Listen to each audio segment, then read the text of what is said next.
there, M37 fans. Welcome to Watson's Wagons. I'm a little late on this video because I was overcome by events. So, I need to pull that pumpkin. I've never done it before. And I don't see any videos out there on it being done either. So I'm going to try to capture it as I go. Hopefully I don't crush myself and go from there. So, anyhow, what I'm concerned about are bad inner seals, because I had some parts come out that shouldn't be coming out. Now, fortunately, as I was working on this vehicle, this plate here is a little bit tight, but I'm going to remove all the brake lines and stuff because everything's finger tight on here, and just sort of, you know, get this stuff out of the way, because it's got to get out of the way. But we'll just leave that in there.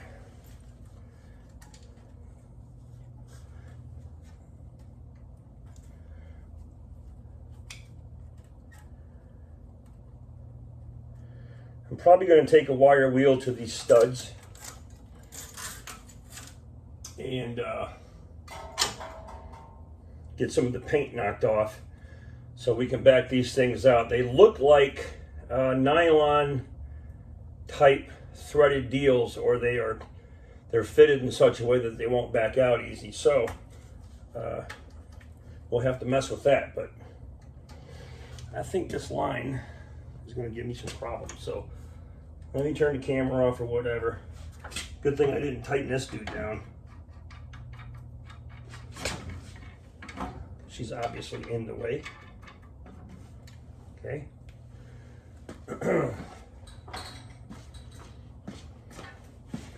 I am just going to roll that on over, set it on a bucket, so we don't put too much stress on the outer tie rod end.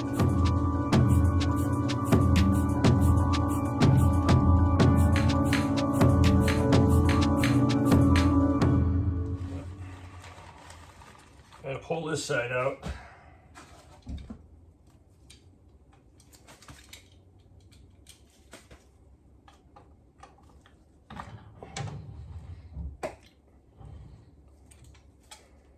Nasty.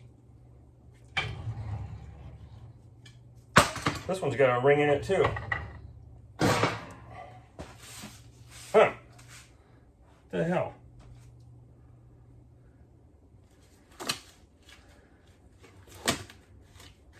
That ring's supposed to be on there and just float back and forth. That's two of them that look the same. Killing me. So, in my never-ending quest to film things that I have not been able to find myself, we're going to pull this off. Now, I took, it's a 5/8 nut that's on those studs and put a ratchet to it, and they broke loose very easily. So, I don't know. They must have a pretty light torque spec to them. But, so I'm going to get them all off except for maybe the top one here. And I've got a transmission jack available that I can strap this to. I do expect it to be obviously lopsided and extremely heavy. I've never done this before, but let's get to it and, you know, see what happens. I don't know if I want to be, if you can see what I'm doing. Yeah, you can see what I'm doing.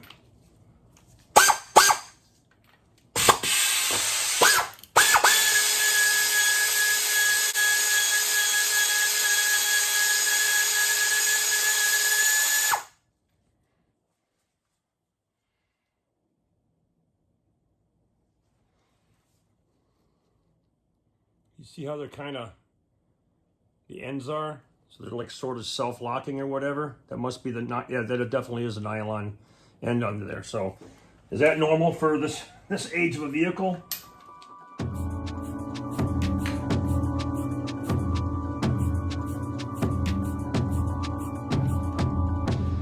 All right, working on the last nut up top here.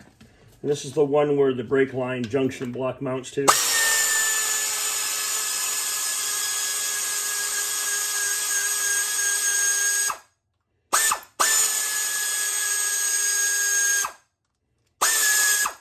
Also happens to be the longest stud. Now, all of these came out without a problem, and it appears to have a very low torque value to it. And again, like I said, these are like the nylock type nuts, okay? And I suspect now that I removed them, they're probably not going to be that good. I may have to replace these. But this is a part. Now, I did drain this ahead of time, and in the short clip that I did, you can see that the fluid is not that dirty. Firestone owned this vehicle for a lot of years before I got it, and it probably used it as a plow truck. So the assumption is that everything in here is going to look good, with the exception of the inner seals. So let me get my jack stand under here and get this supported, and then break this thing loose, because I don't know what to expect here. Never done it before. So let's move some stuff out of the way.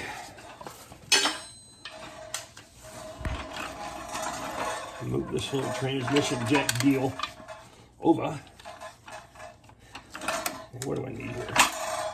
Let me get my electric impact. Hang on.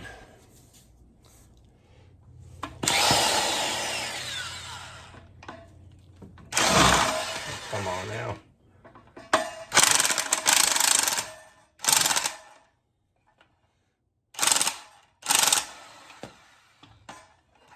Damn jack is in the way. I got no good clear shot. Well, that sucks. Lesson learned on that one, huh? All right, that's not going to work. We're going to have to jack up the other side of the vehicle and get this jack stand out of the way, so I have clearance for this. All right, let's try this again.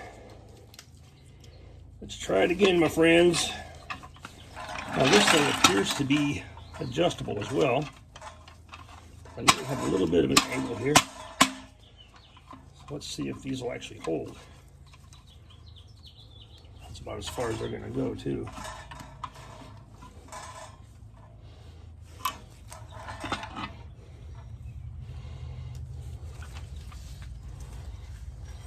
I do not like the way this looks.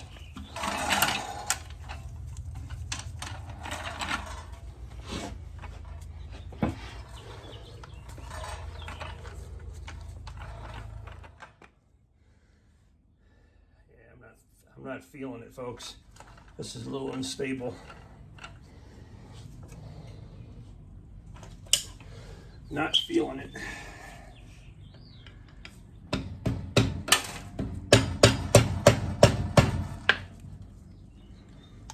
Although that broke free pretty easily.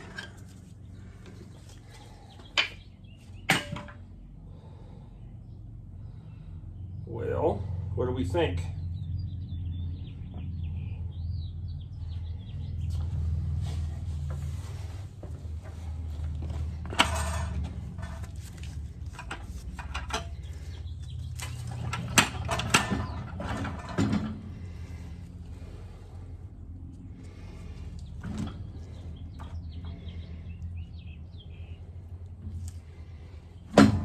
Get it partially out.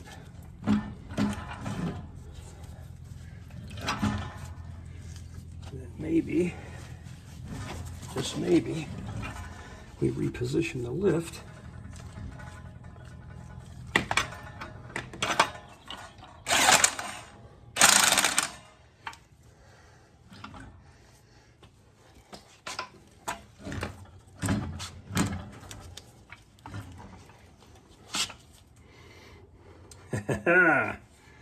Check it. All right, let's lower this thing down. A little one-man operation here. We'll try this at home, kids.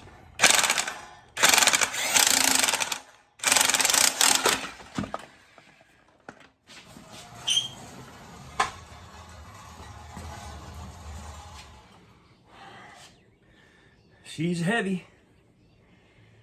All right, let's get this dude up here.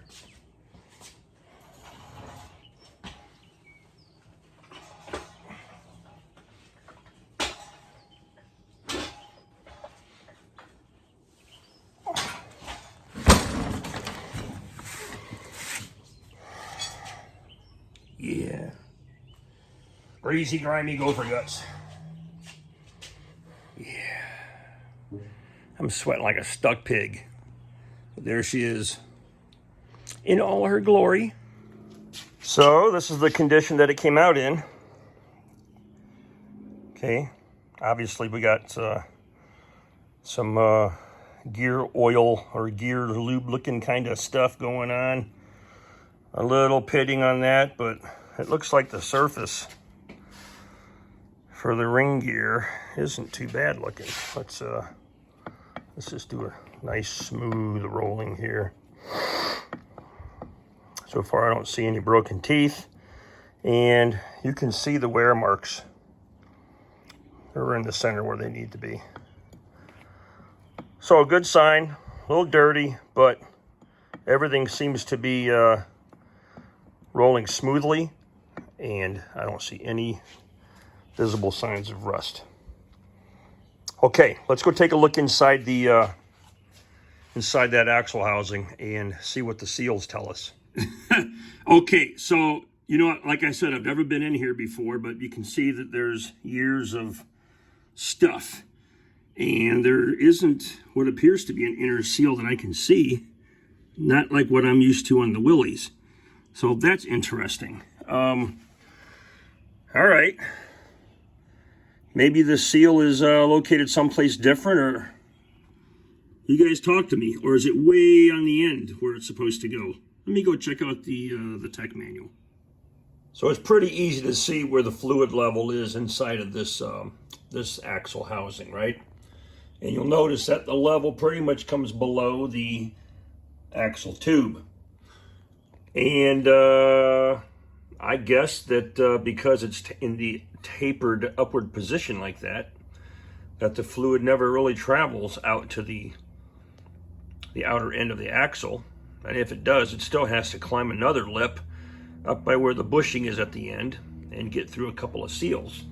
So, yeah, lesson learned. No inner seal like I thought. And again, I should have, you know, looked at the manual a little bit closer.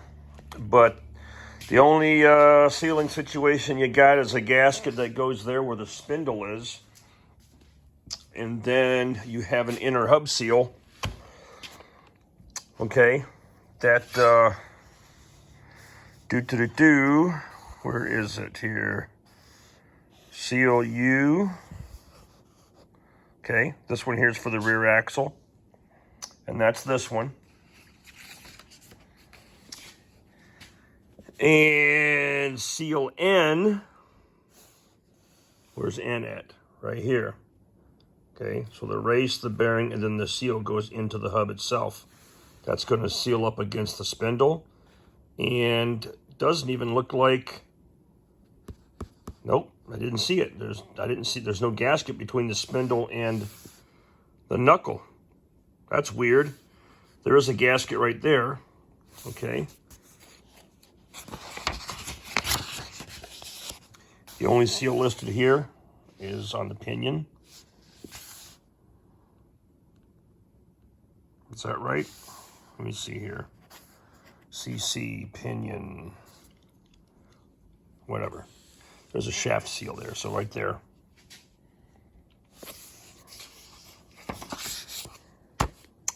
And looking at the front axle, there's no indication of a gasket here either. And that's where the spindle mounts, along with the backing plate for the brakes.